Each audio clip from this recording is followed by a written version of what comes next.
kami dari kelompok Kerajaan Tarumanegara dengan saya Davin absen 5, Saya Renata, absen 28. Saya Kesyana Margareta, absen 12. Saya Syifa Olivia Ramadan, absen 33. Saya Febrina Gumela, absen 8. Selamat menyaksikan. Dadah! dadah! Yang pertama, itu ada letak geografis. Letak Kerajaan Tarumanegara adalah di tepi sungai Citarum, Jawa Barat. Diperkirakan, letak dari Kerajaan Tarumanegara adalah di wilayah Bekasi. Nah, sekarang kita akan membahas letak prasasti Tarumanegara. Yang pertama, ada prasasti Muara Cianten. Yang kedua, ada prasasti Kebon Kopi. Yang ketiga, ada prasasti Tugu.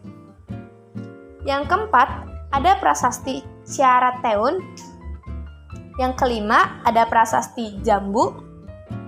Yang keenam, ada prasasti Cidanghiang.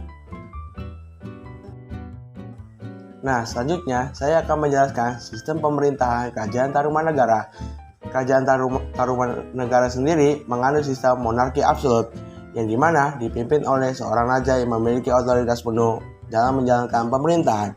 Puncak kejayaan Kerajaan Tarumanegara yaitu saat dipimpin oleh Purnawarman. Purnawarman sendiri memiliki sifat yang tangguh dan bijaksana dalam memimpin rakyatnya. Selain itu, Raja Purnawarman juga menetapkan berbagai aturan seperti sistem kerajaan, regulasi militer, strategi perang, dan silsilah dinasti Warman. Saat memimpin Purnawarman memperluas wilayah kerajaannya dan menaklukkan kerajaan-kerajaan di sekitarnya. Wilayah Kerajaan Tarumanegara kala itu hampir sebesar wilayah Jawa Barat sekarang.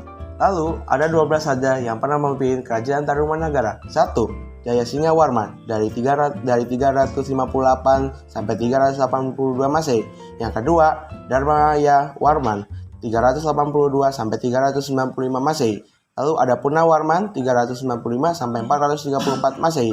Lalu Wisnu Warman 434 sampai 455 Masehi. Indra Warman 455 sampai 515 Masehi. Chandra Warman 515 sampai 535 Masehi. Surya Warman 535 sampai 561 Masehi. Kertawarman 561 sampai 628 Masehi. Suda Warman 628 sampai 639 Masehi. Hariwangsa Warman 639 sampai 640 Masehi. Nagajaya Warman 640 sampai 666 Masehi. Lalu yang terakhir ada Lingga Warman 666 sampai 669 Masehi. Dan itulah sistem Kerajaan Tarumanegara dan 12 raja yang pernah memimpin Kerajaan Tarumanegara. Berikutnya, ada mata pencarian Kerajaan Tarumanegara. Irigasi peninggalan Kerajaan Tarumanegara terletak di Sungai Gomati. Dari irigasi ini diketahui mata pencarian rakyat Kerajaan Tarumanegara adalah bertani, berternak, dan nelayan. Jadi, mata pencarian utama masyarakat Kerajaan Tarumanegara adalah bertani. Nah, selanjutnya kita akan membahas faktor pendorong kejayaan Kerajaan Tarumanegara karena adanya keberadaan dan pembangunan aliran Sungai Gomati dan juga Candrabraga. Kerajaan Tarumanegara mencapai puncak kejayaannya ketika dipimpin oleh Raja Purnawarman dari tahun 395 sampai 434 Masehi. Dalam menanggulangi masalah banjir sekaligus untuk meningkatkan kestabilan politiknya serta perekonomian, Raja Purnawarman memerintahkan rakyatnya untuk melakukan pembangunan aliran Sungai Gomati dan juga Candrabraga. Peristiwa itu dimuat dalam prasasti Tugu. Penggalian saluran air Gomati dan juga Candrabraga sangat berpengaruh bagi kehidupan politik kerajaannya. Karena pembangunan aliran Sungai Gomati dan juga Candrabraga dapat menjadi saluran irigasi untuk memperlancar pengairan sawah-sawah milik pertanian rakyat. Hasil pertanian tersebut kemudian dapat memajukan perekonomian. Tidak hanya itu, pembangunan saluran air juga sangat berguna untuk mengatasi masalah banjir, sehingga dapat meningkatkan kestabilan sosial dan juga ekonomi. Berikut penyebab keruntuhan Kerajaan Tarumanegara. Pendiri Kerajaan Tarumanegara adalah Maharesi Jayasinga Warman dari India. Ia datang dari Nusantara karena kekacauan dan penjajahan oleh pasukan Maharaja Samudragupta dari Kerajaan Magadha. Di bawah pemerintahannya, rakyat dipimpin secara bijaksana dan Tarumanegara berhasil menguasai 48 kerajaan daerah. Namun, kejayaan ini hanya sementara karena kerajaan Tarumanegara runtuh pada abad ke-7 Masehi. Kerajaan Tarumanegara runtuh ketika dipimpin oleh raja terakhir, yaitu yang ke-13, yaitu Raja Tarusbawa setelah menggantikan Raja Lingawarman yang wafat pada 669 Masehi. Pergantian kekuasaan ini pun menjadi pemicu berakhirnya kerajaan Tarumanegara karena Tarusbawa lebih menginginkan untuk kembali ke kerajaannya sendiri, yaitu Sunda, yang sebelumnya berada di bawah kuasa Tarumanegara.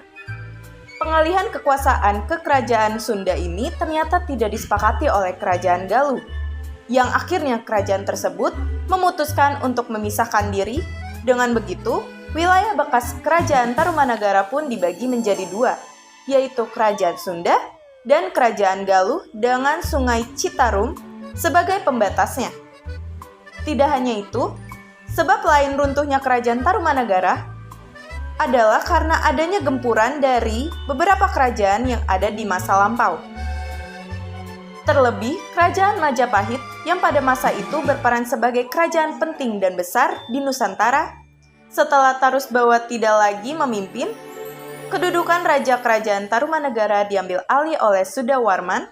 Namun, ketika dipimpin oleh Raja Sudawarman, kerajaan Tarumanegara sudah mulai mengalami kemunduran yang cukup signifikan. Pada akhirnya, kerajaan Tarumanegara pun runtuh pada abad ke-7 Masehi. Nah, udah sampai akhir nih teman-teman. Udah pada ngerti belum tentang kerajaan Tarumanegara? Udah. Saya cuma mau bilang, just kidding forever, underpass flyover, kumaha barudak. Sekian dari kelompok kami. Terima kasih Tarumanegara. Jaya, jaya, jaya.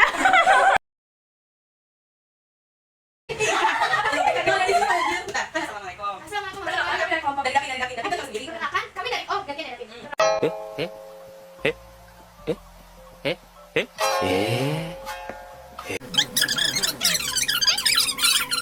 Renata, Iya.